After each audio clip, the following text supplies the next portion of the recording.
사랑합니다. 27일 금요일 새벽을 하나님께 올려드립니다. 경배하리 주 하나님 찬양 함께 부르십니다.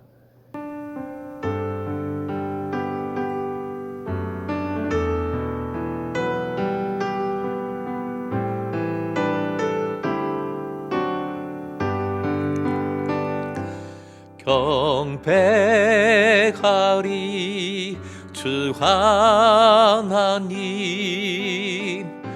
전능하신 주 경배하리 평화의 왕 주를 사랑합니다. 찬양하세.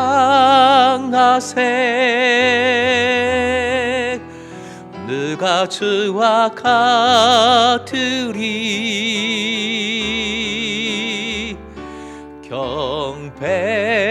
경배하리 주 하나님 전능하신 주. 오늘 말씀은 창세기 27장 46절에서 28장 5절까지의 말씀입니다. 함께 본문을 읽겠습니다. 리브가가 이삭에게 이르되 내가 햇사람의 딸들로 말미암아 내 삶이 싫어졌거늘 야곱이 만일 이 땅의 딸들 곧 그들과 같은 햇사람의 딸들 중에서 아내를 맞이하면 내 삶이 내게 무슨 재미가 있으리이까. 이삭이 야곱을 불러 그에게 축복하고 또 당부하여 이르되 너는 가나안 사람의 딸들 중에서 아내를 맞이하지 말고 일어나 밧단 아람으로 가서 내 외조부 부두엘의 집에 이르러 거기서 내 외삼촌 라반의 딸 중에서 아내를 맞이하라. 전능하신 하나님이 내게 복을 주시어 내가 생육하고 번성하게 하여 내가 여러 족속을 이루게 하시고 아브라함에게 허락하신 복을 내게 주시되 너와 함께 내 자손에게도 주사 하나님이 아브라함에게 주신 땅 곧 내가 거류하는 땅을 내가 차지하게 하시기를 원하노라. 이에 이삭이 야곱을 보내매 그가 밧단 아람으로 가서 라반에게 이르렀으니 라반은 아람 사람 부두엘의 아들이요 야곱과 에서의 어머니 리브가의 오라비더라. 오늘의 기도 제목 믿음으로 가정이 세워지며 믿음으로 자녀들이 행복하게 하소서. 믿음으로 가정이 세워지며 믿음으로 자녀들이 행복하게 하소서. 이삭의 가정은 실수는 했어도 결국에는 하나님의 뜻 안에 거하고 있음을 봅니다. 본문에서 리브가의 지혜가 탁월합니다. 본문 직전의 리브가는 에서가 야곱을 죽이겠다는 것을 알고 내가 한 날에 두 아들을 잃겠느냐 한탄하며 형의 분노가 풀리기까지 라반 삼촌 댁에 가 있으라 했습니다. 만약 에서가 야곱을 죽이면 사랑하는 야곱을 잃고 또 에서도 가인처럼 형벌을 받게 되지요. 그러니 두 아들을 잃게 되는 겁니다. 가정이 완전히 파탄이 나는 것이요. 자, 이후에 왜 야곱이 빨리 도망가지 않았는지, 에서는 또 왜 잠자코 있는지 말씀의 자세한 정황은 없습니다. 다만 리브가가 움직이지요. 리브가는 이삭이 허락하여 또는 결정하여 야곱을 떠나보내는 형식을 취합니다. 놀랍게도 전면에 내세운 이유가 야곱의 결혼 문제입니다. 이 문제는 이삭도 절대적으로 공감하는 문제입니다. 에서가 야곱을 어찌하고자 한다는 말은 절대 입 밖에 내지 않습니다. 대신 가나안 며느리들이 큰 심려를 끼치고 있다고 이삭에게 호소합니다. 46절 내 삶이 싫어졌거늘. 싫어졌거늘의 원어 쿠츠는 싫어함이 1부터 100이라면 100 정도 된다는 강한 의미의 단어입니다. 그만큼 이 며느리들 때문에 큰 고통을 겪고 있다는 것이지요. 이삭은 이런 상황에서 이 문제만큼은 확실하게 빨리 해결해야겠다고 생각했을 겁니다. 이삭은 전에 자신을 위하여 아브라함의 종 엘리에셀이 갔었지요. 이번에는 직접 야곱을 밧담 아람으로 보내게 됩니다. 그러면서 이삭은 야곱에게 다시 축복을 합니다.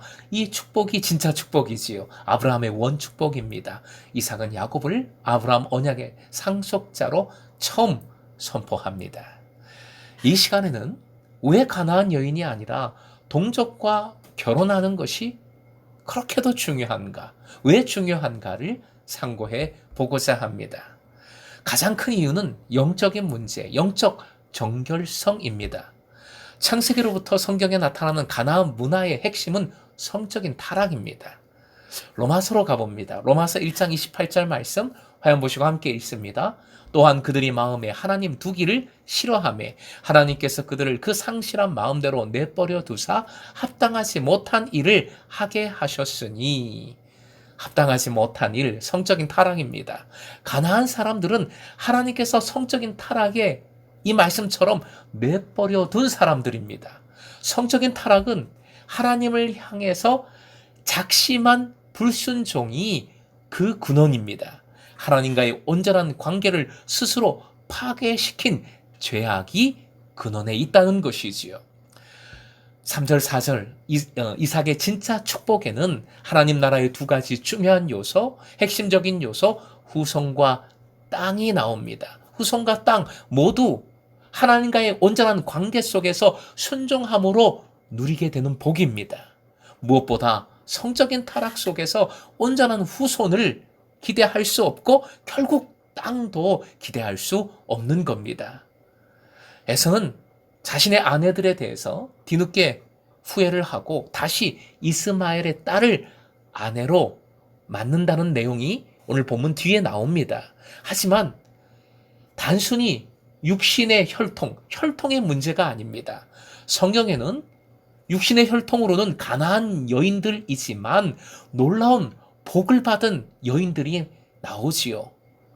예를 들어 유다의 며느리 다말, 가나안의 장녀 라합, 모압 여인 룻, 솔로몬 왕의 어미 밧세바, 이들 모두는 비참함과 굴욕을 견뎌내고 하나님의 씨를 갖기 위해 모든 것을 바쳤습니다. 이들은 예수 그리스도의 거룩한 족보에 그 이름이 나오게 되지요. 또 믿음의 조상들의 어머니들은 전부 불임으로 심각한 고난을 겪었습니다.